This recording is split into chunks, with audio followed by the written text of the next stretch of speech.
Theorem 8.3, 8.1 और 8.2 हमने देख लिया था। थ्योरम एनसीईआरटी का 8.3 देखते हैं। इसमें बोला each pair of opposite side of a quadrilateral is equal then it is a parallelogram. अभी तक जो हमने पढ़ा उसमें वो बोल रहा था क्या कि उसमें पैरेललोग्राम दिया हुआ था। पहले वाले में क्या था, 8.1 वाले में क्या था, पहले वाले में ये था कि एक पैरेललोग्राम दिया था और बोला था कि उसको अगर एक डायगोनल डिवाइड कर रहा है दो ट्रायंगल में तो उसको प्रूफ करना था कि ये दोनों कॉन्ग्रुएंट हैं, है ना। पहला थ्योरम क्या था, पहला थ्योरम यही था कि अगर एक पैरेललोग्राम दिया हुआ है, इसको डायगोनल एक डिवाइड कर रहा है तो जो दोनों ट्रायंगल बने हैं उसको कॉन्ग्रुएंट प्रूफ करना था। ठीक। अच्छा, दूसरे वाले में भी क्या था, दूसरे वाले में भी उसको पैरेललोग्राम दिया था और ऑपोजिट साइड जो है इक्वल बताने के लिए कहा था। तो हमने क्या किया, उसको कॉन्ग्रुएंट पहले से प्रूफ किया हुआ था 8.1 वाले में, और दूसरे वाले में क्या किया हमने, सीपी से जो है congruent part of congruent triangle से हमने क्या किया, सामने वाले को इक्वल दिखा दिया, है ना। अब इसमें क्या कह रहा है कि इसमें क्वाड्रिलेटरल है, पैरेललोग्राम प्रूफ करना है हमको। ठीक है भाई, इसको कह रहा है कि ऑपोजिट साइड इसके क्या इसमें इक्वल दे रहा है। ये कह रहा है कि ये जो है इसके इक्वल है और ये जो है इसके इक्वल है। अब इसको हमको प्रूफ करना है कि ये पैरेललोग्राम है।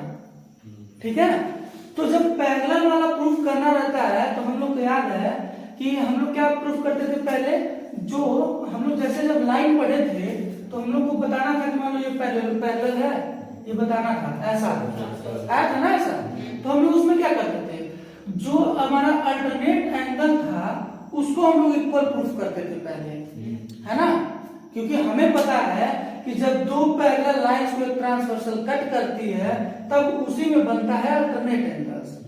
ठीक है ना, जब दो पैरेलल लाइन को एक ट्रांसवर्सल कट करती है तो जो ये वाला एंगल होगा वो क्या होगा, अल्टरनेट एंगल होगा, वो अल्टरनेट एंगल क्या होगा, वो इक्वल होगा। ठीक है, तो जब हम इसको अल्टरनेट प्रूफ कर देंगे तो हम कह देंगे कि हाँ ये पैरेलल है और ये ट्रांसवर्सल कट कर रहा है। तो हम क्या करते हैं, ट्रांसवर्सल कैसे इसको ड्रॉ करेंगे, तो इसमें ये डायगोनल ड्रॉ कर लेते हैं, ये पैरेलल है ना, यहां से ये क्या करते हैं, हम डायगोनल्स ड्रॉ कर देते हैं। ठीक ना, अब ये हमारा हो गया डायगोनल ड्रॉ। लेकिन इक्वल प्रूफ करने के लिए हम क्या करेंगे, इन दोनों ट्रायंगल को पहले कॉन्ग्रुएंट प्रूफ कर देते हैं। ठीक है, जस्ट उसी का उल्टा है, तो उसमें भी हम लोग कॉन्ग्रुएंट प्रूफ किए थे इसके पहले वाला कि भाई इन दोनों को इक्वल दिखाना है, साइड को हमने सीपी से इक्वल दिखाया था। अब इसमें हमको ये इक्वल दे रहा है, हमको एंगल इक्वल दिखाना है, तो एक एंगल इस वाले ट्रायंगल में, एक एंगल इस वाले ट्रायंगल में पड़ जाएगा, ये भी सीपी से ही आएगा। तो हम लोग क्या करते हैं, सबसे पहले इसको हम कॉन्ग्रुएंट प्रूफ कर देते हैं। ठीक है, चलिए इसका नाम पहले दे देते हैं, या तो क्लॉकवाइज दिया करिए नहीं तो anti clockwise, A B C D. ठीक है, ये हमने नाम दे दिया। अब हम लिखेंगे इन ट्रायंगल, दो ट्रायंगल बन गए ना, तो दोनों ट्रायंगल में हम लिखेंगे in triangle A B C and triangle कौन सा, ए डी सी, है ना, ए बी सी और ए सी डी लिख लेते हैं। ठीक, तो दोनों ट्रायंगल में हम देखेंगे कि सबसे पहले हमें ये इसके इक्वल दिया है और ये इसके इक्वल दिया है। ठीक, तो हम क्या करते हैं ना, सबसे पहले लिखते चलते हैं एक लाइन से, DC is equal to AB, यही होगा ना। कैसे होगा भाई, दिया हुआ है तो हम क्या करेंगे, यहाँ पे लिखेंगे गिवन। ठीक ना, अब ये पहले दिया है ना कि opposite side of a quadrilateral is equal. हाँ, और नेक्स्ट हमारा कौन सा दिया है, AD is equal to BC, ये दिया ना, AD is equal to BC, ये भी क्या है, गिवन है। समझ में आया। नेक्स्ट हमारा ये देखिए, ये वाला जो AC है ये क्या है, दोनों में है, कॉमन है ना, दोनों ट्रायंगल में, तो इसको हम कॉमन ले लेते हैं। तो हम लिख देते हैं AC is equal to AC लिख देते हैं। ठीक है, इसको हम लिख देंगे कि भाई ये दोनों में कॉमन है। अब हमें तीन चीज मिल गया। ठीक है, तीन चीज मिल गया ना, तो हम क्या करेंगे, therefore triangle ABC is congruent to triangle ACD, और कौन से प्रॉपर्टी से, बाई, ये तीनों साइड है ना, एंगल तो इसमें है नहीं, बाई SSS कॉन्ग्रुएंट रूल,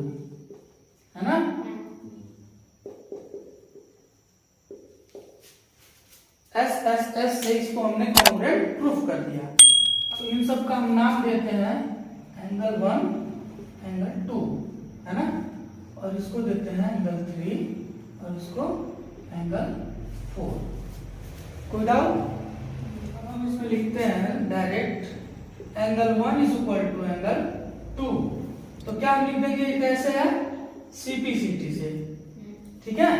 और दूसरा angle 3 is equal to angle 4, angle 3 is equal to angle 4, ये भी कैसे है, CPCT से। यानी congruent part of congruent triangle ये इक्वल है। अब हम लोग क्या करेंगे ना, अब हम इसको दिखाएंगे कि भाई ये दोनों अल्टरनेट एंगल्स भी है ना, तो हम लिखेंगे कि since angle 1 is equal to angle 2 and angle 3 is equal to angle 4 are alternate angles,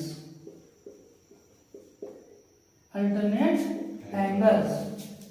तो इसका मतलब जब ये दोनों अल्टरनेट एंगल्स हैं तो यहां से हम लिख सकते हैं therefore AB parallel to BC and इसमें कौन सा ट्रांसवर्सल हो जाएगा, AC, है ना, एंड AC इज ट्रांसवर्सल, है ना, लिख देंगे AC इज ट्रांसवर्सल।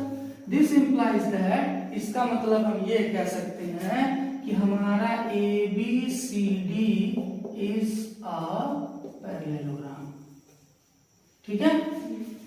इसका मतलब हम ये कह सकते हैं जब हमने इसको प्रूफ किया तो ये पैरेलल इसके हो जाएगा, ये पैरेलल इसके हो जाएगा, है ना। AB पैरेलल हो गया इसके और इसको भी हम पैरेलल दिखा देते हैं। क्या करना है, इसी में AB पैरेलल टू हम लोग DC दिखाए थे ना, तो इसमें हम इसको पैरेलल AD पैरेलल BC दिखा देते हैं। AD पैरेलल टू कौन सा है, BC, और इसमें लिख लीजिए AD parallel to BC and AB parallel to DC, ठीक है ना। और एंड AC इज ट्रांसवर्सल, तो इसका मतलब ये है कि भाई को ये पैरेलल प्रूफ करना था, तो जब अपोजिट साइड हमारे पैरेलल प्रूफ हो गया, इक्वल पहले से ही है, ठीक है, तो हमारा ये प्रूफ हो गया कि ये पैरेललोग्राम। जब अपोजिट साइड पैरेलल प्रूफ हो गया तो इसका मतलब ये पैरेललोग्राम है, ठीक है। एक बार और इसको देख लीजिए ध्यान से, ठीक। सबसे पहले इसमें लिखा है कि if each pair of opposite side of a quadrilateral is equal, क्या है ना कि एक क्वाड्रिलेटरल दिया हुआ है जिसका ऑपोजिट साइड जो है इक्वल है, ऑपोजिट साइड इक्वल दिया हुआ है और बोला इसको पैरेललोग्राम प्रूफ करना है। तो पैरेललोग्राम प्रूफ करने के लिए हमें ऑपोजिट साइड को पैरेलल प्रूफ करना पड़ेगा।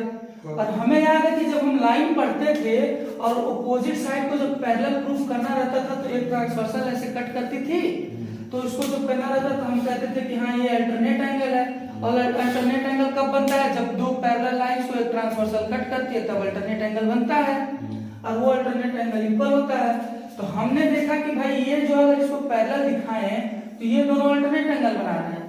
हम अगर इसको किसी तरीके से अगर इक्वल प्रूफ करते हैं तो ये बता देगा कि हाँ ये ट्रांसवर्सल कट कर रही है और ये क्या अल्टरनेट एंगल बना रहा है, इसका मतलब ये दोनों पैरेलल है, ठीक। और ये इसको मान लेंगे तो भाई ये दोनों क्या है, एक लाइन है और इसको ट्रांसवर्सल कट करेगा, ये और ये इक्वल प्रूफ हो गया तो इसका मतलब क्या है, ये अल्टरनेट एंगल बना रहे हैं और ये दोनों एक दूसरे के पैरेलल हो जाएंगे।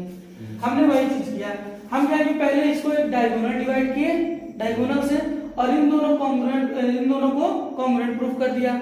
जब ये दोनों कॉन्ग्रुएंट प्रूफ हो गए, है ना, तो उसके बाद हमने क्या किया, CPCT से angle 1 is equal to angle 2 कर दिया। और हमें पता है कि angle 1 is equal to angle 2 किया है हमने CPCT से, जो वो क्या है, एक अल्टरनेट एंगल है ना। तो हमने यहाँ पे 3 और 4 को भी CPCT से इक्वल कर दिया और दोनों को दिखा दिया कि ये दोनों अल्टरनेट एंगल्स है ना, उसमें अल्टरनेट एंगल। तो भाई हमने बताया कि जब वो दोनों अल्टरनेट एंगल है, इसका मतलब ये है कि AB और BC क्या है, पैरेलल है, और AB और CD भी पैरेलल है, DC या CD मान लीजिए पैरेलल है, और AC एक ट्रांसवर्सल का काम कर रही है। मतलब ये जो है पैरेलल है और ये जो है ट्रांसवर्सल का काम कर रही है, इसका मतलब कि ये दोनों पैरेलल प्रूफ हो गया हमारा, ठीक है। और फिर ये दोनों पैरेलल हमने प्रूफ कर दिया और ये ट्रांसवर्सल है ना। तो इसका मतलब अगर दोनों अपोजिट साइड हमने पैरेलल प्रूफ कर दिया, इसका मतलब हमारा जो ये क्या है, पैरेललोग्राम, ठीक।